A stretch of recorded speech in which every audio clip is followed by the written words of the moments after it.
ಕಿತ್ತಂಡೂರು ವೆಂಕಟರಾಮರವರ ಸಾರಥ್ಯದಲ್ಲಿ ನಡೆಯುತ್ತಿರುವ punch TV Kannada ನ್ಯೂಸ್ಗೆ ಸ್ವಾಗತ.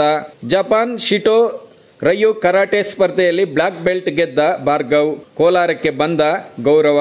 Japan Shito Ryu karate do India Kolar ಶಾಖೆ ಸಂಸ್ಥಾಪಕ ಅಧ್ಯಕ್ಷ ಕರಾಟೆ ರಾಮುರವರ ಶಾಲೆಯ ಕರಾಟೆ ವಿದ್ಯಾರ್ಥಿ ಭಾರ್ಗವ್ 8 ವರ್ಷಗಳ ಕಠಿಣ ಪರಿಶ್ರಮ ಪಟ್ಟು ಆನ್ಲೈನ್ ಮೂಲಕ ಆಲ್ ಇಂಡಿಯಾ ಕರಾಟೆ ಚಾಂಪಿಯನ್ಶಿಪ್ 2025 ರಲ್ಲಿ ಭಾಗವಹಿಸಿ ಕರಾಟೆಯ ಕಟ್ಟ ಕಲೆಯಲ್ಲಿ ಬ್ಲಾಕ್ ಬೆಲ್ಟ್ ಗೆದ್ದು ಕೋಲಾರಕ್ಕೆ ಕೀರ್ತಿ ತಂದಿದ್ದಾರೆ. ಇದೇ ರೀತಿ ವೀರನ್ ಜೀವನ್ ಅನಿವಾಲ ರವರು ಪ್ರಥಮ ಸ್ಥಾನ ಗಳಿಸಿದ್ದಾರೆ. ಕರಾಟೆಯಲ್ಲಿ ಅನುಶ್ರೀ ಪ್ರಥಮ ಸ್ಥಾನ ಗಳಿಸಿದ್ದಾರೆ. ಕರಾಟೆ ಫೈಟ್ ನಲ್ಲಿ ಮನೋಜ್ ಕುಮಾರ್ ಪ್ರಥಮ ಸ್ಥಾನ, ಶಶಾಂಕ್ ತೇಜ್ ದ್ವಿತೀಯ ಸ್ಥಾನ, ಮೌನಿ ಶೆಟ್ಟಿ 3ನೇ ಸ್ಥಾನ ಪಡೆದು ಅಭಿನಂದನೆ ಸ್ವೀಕರಿಸಿದ್ದಾರೆ.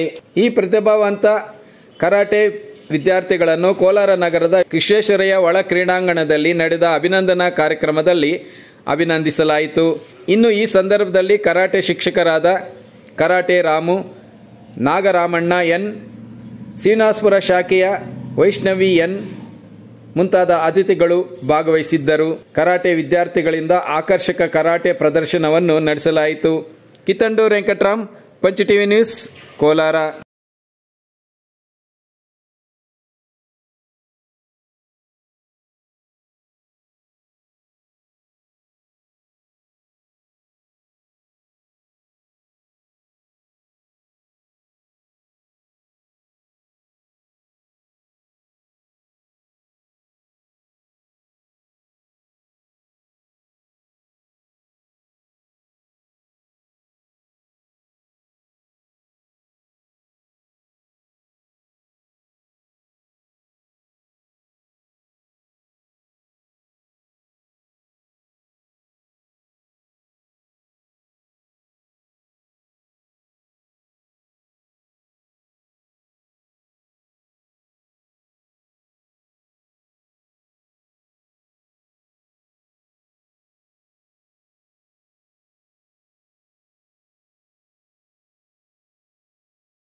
ಸೌಂಡ್ ಸ್ವಲ್ಪ ಕಮ್ಮಿ.